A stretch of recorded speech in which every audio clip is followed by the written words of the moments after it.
नमस्कार दोस्तों, स्वागत है आपका। और इस बात करेंगे राजनीतिक विचारधारा की। और राजनीतिक विचारधाराओं में प्लेटो बड़ा अहम है। इस प्लेटो को आप हर डिपार्टमेंट में देखेंगे, चाहे दर्शन की बात हो, चाहे शिक्षा मनोविज्ञान की बात हो, राजनीतिक विचारधाराओं की बात हो।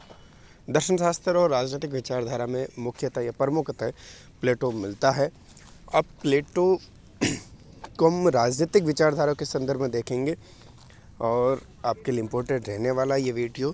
तो प्लेटो का न्याय सिद्धांत है। न्याय सिद्धांत क्या है प्लेटो का, इसके संदर्भ में हम जानेंगे। न्याय सिद्धांत, प्लेटो का न्याय सिद्धांत देखिएगा। चलिए शुरू करते हैं प्लेटो का न्याय सिद्धांत और उनकी दर्शन की आधारशिला क्या है। प्लेटो की बुक है रिपब्लिक। रिपब्लिक बुक में न्याय से संबंधित जो बातें दी गई हैं, न्याय सिद्धांत दिया गया है।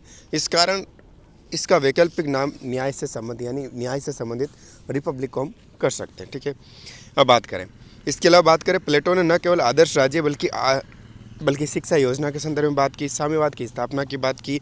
वो दार्शनिक राजा की स्थापना के लिए न्याय सिद्धांत को अत्यंत आवश्यक माना। आगे चलकर हम बात करेंगे आदर्श राज्य की और इनकी जो शिक्षा का सिद्धांत है उसकी भी बात करेंगे कि प्लेटो किस प्रकार की शिक्षा को चाहता था। इसमें हम बात करेंगे इस वीडियो में न्याय सिद्धांत किसका, प्लेटो का। ठीक है, इस तरह प्लेटो के प्रत्येक विचार में कहीं ना कहीं न्याय का सिद्धांत छिपा हुआ है। गेटेल के अनुसार, गेटेल इसके संदर्भ में क्या कहता है, गेटेल कहता है न्याय की धारणा प्लेटो के राजनीतिक दर्शन की पराकाष्ठा है। न्याय की जो धारणा है यानी न्याय का जो कॉन्सेप्ट है वो राजनीतिक दर्शन की पराकाष्ठा यानी हाईएस्ट लेवल पर है। ठीक है, अब इसके संदर्भ में इबस्टिन क्या कहता है, इबस्टिन कहता है प्लेटो के न्याय संबंधी विवेचन में उसके दार्शनिक दर्शन के समान तत्व सम्मिलित है। दार्शनिक तत्व के जो है उसके तत्व इसमें सम्मिलित हैं, उसी के टाइप के ये कहना चाहते हैं आपके इबस्टिन। ठीक है, प्लेटो के न्याय का सिद्धांत उसके राजनीतिक दर्शन का सार है। अब बात करें प्लेटो का न्याय सिद्धांत। अब इस सिद्धांत को मुख्यतः दो भागों में देख सकते हैं। इसका एक तो सकारात्मक पक्ष क्या है, एक नकारात्मक पक्ष क्या है, उसके संदर्भ में देखेंगे। प्लेटो जब आया, ठीक है, प्लेटो का सिद्धांत और प्लेटो के टाइम पीरियड की बात करेंगे। उस वक्त अराजकता, उसके टाइम पीरियड में अराजकता थी और उस संदर्भ में जो समाज में चल रहा था, समाज देश राज्य में जो चल रहा था, उसको लेकर प्लेटो ने उस वक्त जो सिद्धांत चल रहे थे उनका खंडन किया। उस पक्ष को हम क्योंकि खंडन किया तो किसी की टिप्पणी की आलोचना की तो उसे नकारात्मक पक्ष के अंतर्गत लेने वाले हैं। ठीक है, अब जो उस वक्त जो सिद्धांत चल रहे थे उसका खंडन इन्होंने किया, उसकी आलोचना की। ठीक है, तो उसे हम क्या लेंगे, नकारात्मक पक्ष में लेने वाले। सबसे पहले देखिएगा न्याय का परंपरागत सिद्धांत सबसे पहले आता है। सर्वप्रथम उसने न्याय की परंपरागत धारणा का विश्लेषण किया जो कि परंपरागत नैतिकता के विचार पर आधारित है। परंपरागत रूप से पीढ़ी दर पीढ़ी जो चलता आता, परंपरागत रूप से हम कहते हैं, उसकी नैतिकता पर आधारित था। प्लेटो के संवादों में न्याय की इस धारणा का प्रतिपादन सिपालस और उसके बाद के उसके पुत्र पोलीमार्कस द्वारा, सिपालस और इसके बाद जो पोलीमार्कस पुत्र हुए इनके द्वारा किया गया। सिपालस क्या कहता है, सिपालस कहता है सत्य बोलना और दूसरों के ऋण को चुका देना ही क्या है, न्याय है। सिपालस कहता है भाई न्याय की अपनी परिभाषा में कि एक तो सही बोलो, सही यानी सत्य बोलो, एक दूसरों का ऋण आपने उधार ले रखा तो चुका दो, यही क्या है, न्याय है। आपने पैसे लिए हो तो चुका देना न्याय होगा। ठीक है, सत्य बोलना और दूसरों के ऋणों को चुका देना ही न्याय है, ये कहता है सिफालस। और पोलीमार्कस जो इनके आगे पुत्र हुए क्या कहते हैं, प्रत्येक व्यक्ति को उसके प्रति उचित व्यवहार देना ही न्याय। प्रत्येक व्यक्ति को उसके प्रति आपको उचित व्यवहार आप देंगे तो क्या है, न्याय की परिभाषा में सम्मिलित है, न्याय है, कहता है ये पोलीमार्कस। लेकिन प्लेटो न्याय की धारणा को स्वीकार नहीं करता है, सिरे से खारिज करता है। क्या बात कहता है वो कहता है,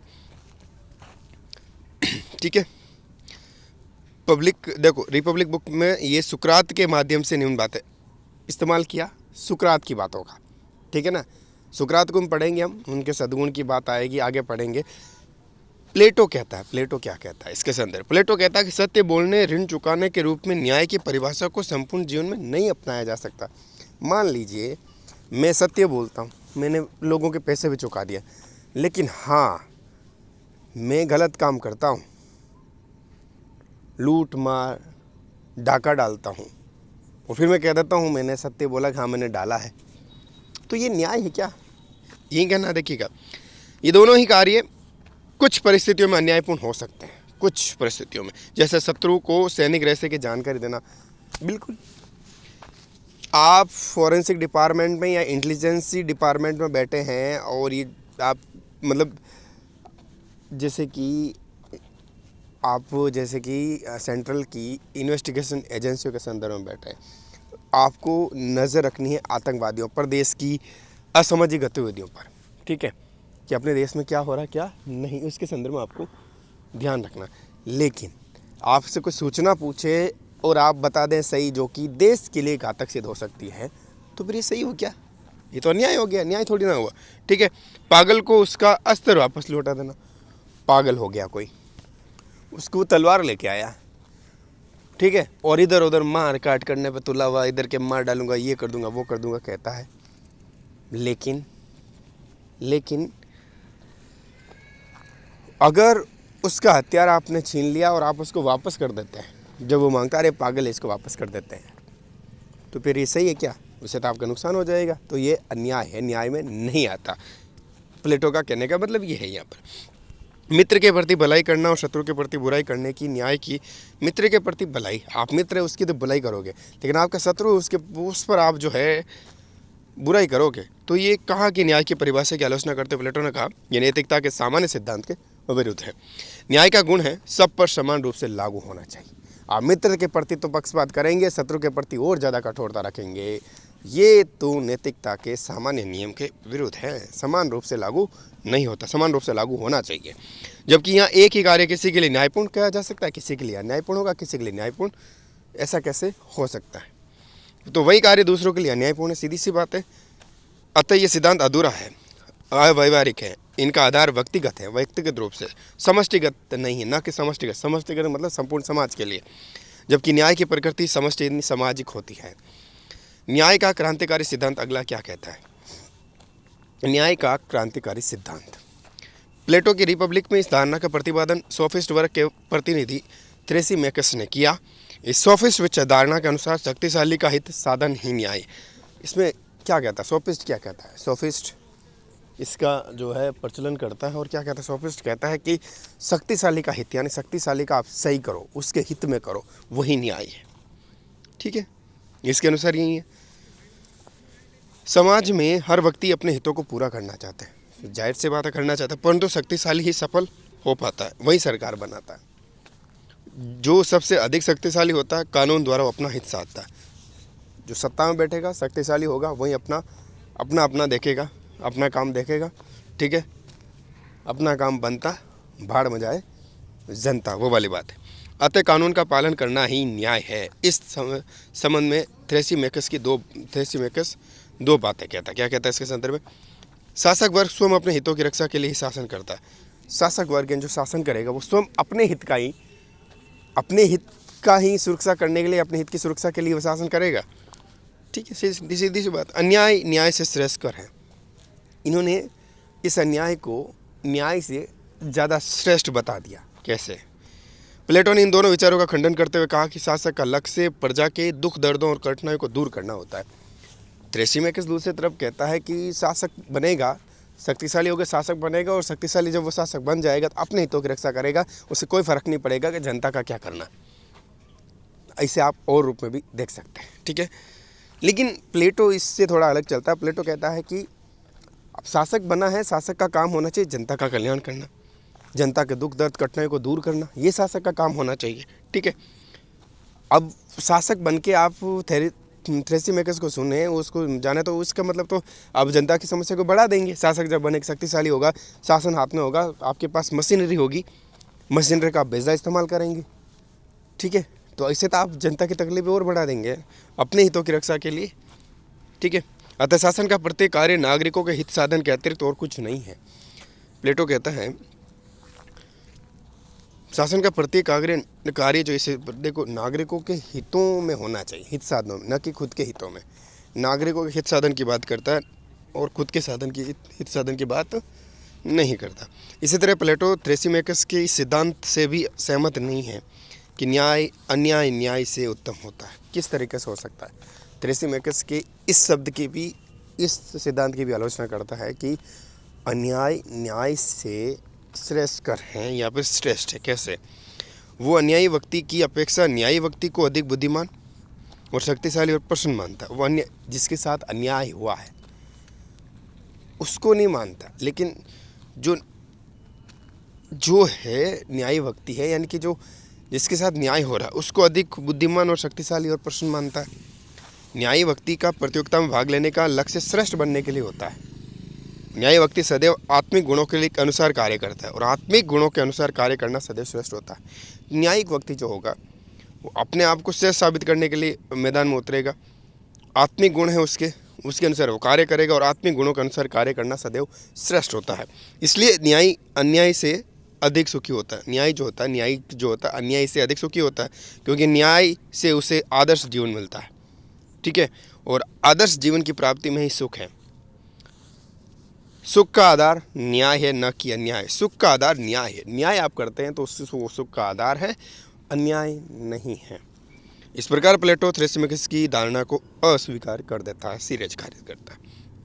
सेकंड, न्याय का कार्य कारण सिद्धांत। कार्य कारण सिद्धांत, प्रत्येक कार्य का कोई न कोई कारण होता है। इसके संदर्भ में देखें। इस विचारधारा का प्रतिनिधित्व तो ग्लोकन करता है। ग्लोकन हुए विद्वान। ग्लोकन क्या कहता है? ग्लोकन कहता है न्याय भय का शिशु। शिशु मतलब बच्चा। न्याय जो है भय का शिशु है, यानी भय इसमें पिता मान ले और इसका बेटा मान ले न्याय। डर लगेगा तो न्याय होगा। इसका कंसेप्ट समझे। ये निर्बलों की आवश्यकता है, निर्बलों की आवश्यकता, न कि शक्तिशाली का हित। निर्बल को चाहिए, निर्बल को यानी कि न्याय चाहिए, निर्बलों को न्याय चाहिए। शक्तिशाली का हित ये अलग थोड़े कंसेप्ट में जाता है। ग्लोकन ये कहते हैं। ग्लोकन का मत है कि प्राकृतिक अवस्था में निर्बल मनुष्य ने अपने दुखों से छुटकारा पाने के लिए एक समझौता किया। प्राकृतिक अवस्था में निर्बल जो मनुष्य इन्होंने अपने दुखों से छुटकारा पाने के लिए एक समझौता किया, जिसके आधार पर कानूनों का निर्माण हुआ। कानून के पीछे दंड की शक्ति है, दंड देने यानी कि सजा देने की शक्ति। कानून होगा, कानून के अंतर्गत ही तो आप धाराएं लगेगी किसी पे, उसी पे तो सजा का प्रावधान होगा। यानी कानून के पीछे एक दंड की शक्ति है। इस दंड की शक्ति के भय के कारण मनुष्य जो कानून का पालन करता है। हम अपराध किस लिए नहीं करते? क्योंकि हमें सज़ा हो जाएगी, जेल हो जाएगी, जुर्माना लग जाएगा, इसलिए हम अपराध नहीं करते। तो ये भय है। भय किस बात का है? कानून का। कानून के पीछे क्या है? दंड यानी कि सज़ा, पनिशमेंट है, उससे डरते हैं। ठीक है। प्लेटो न्याय की इस धारणा से भी सहमत नहीं है। उसके अनुसार प्रथमत पहले हम बात करें क्या? न्याय या कानून समझौते पर आधारित बाहरी वस्तु नहीं है, समझौता नहीं है, कॉन्ट्रैक्ट नहीं है, बाहरी वस्तु नहीं है। ठीक, ये एक आंतरिक गुण है, अंदर का गुण है, प्लेटो कहता है। दूसरे, न्याय का पालन भय या शक्ति के कारण नहीं होता। प्लेटो कहता है कि न्याय का पालन आप भय और शक्ति के कारण थोड़ी करेंगे, डर और किसी के दबाव में थोड़ी करेंगे। ठीक है, बल्कि इसका न्याय का पालन करना आत्मा का एक स्वाभाविक गुण है, यानी कि हम कानून का पालन करें, ये अपने स्वाभाविक गुण है। प्लेटो ये कहता है इसके सिद्धांत पर। ठीक है, इस तरह स्पष्ट है कि न्याय के सिद्धांत में प्लेटो ने सबसे पहले नकारात्मक पक्ष को लिया। नकारात्मक पक्ष का मतलब मैं सीधे फिर से बता देता हूँ। वहीं जो पहले जब प्लेटो के टाइम पीरियड में, उनके कालखंड में जो अराजकता थी, उस वक्त जो सिद्धांत चल रहे थे, उन सिद्धांतों की जो उन्होंने आलोचना की, वहीं इनका नकारात्मक पक्ष था। उन सिद्धांतों का खंडन इन्होंने किया, वहीं नकारात्मक पक्ष में लिया। ठीक है, इसके माध्यम से उसने उस समय प्रचलित न्याय की समस्त भ्रांत धारणाओं को एक एक करके लिया और ये सिद्ध किया कि धारणाओं को न्याय नहीं कहा जा सकता। ये सिर्फ धारणा है, धारणा को न्याय कहना अनुचित होगा, ये कह रहे थे प्लेटो। ठीक है, प्लेटो का नकारात्मक पक्ष देख लिया, लेकिन प्लेटो का वास्तविक न्याय सिद्धांत क्या है ये मिलेगा अगले वीडियो में, जब उसके सकारात्मक पक्ष की हम बात करेंगे। चैनल को सब्सक्राइब आप करने वाले। नमस्कार।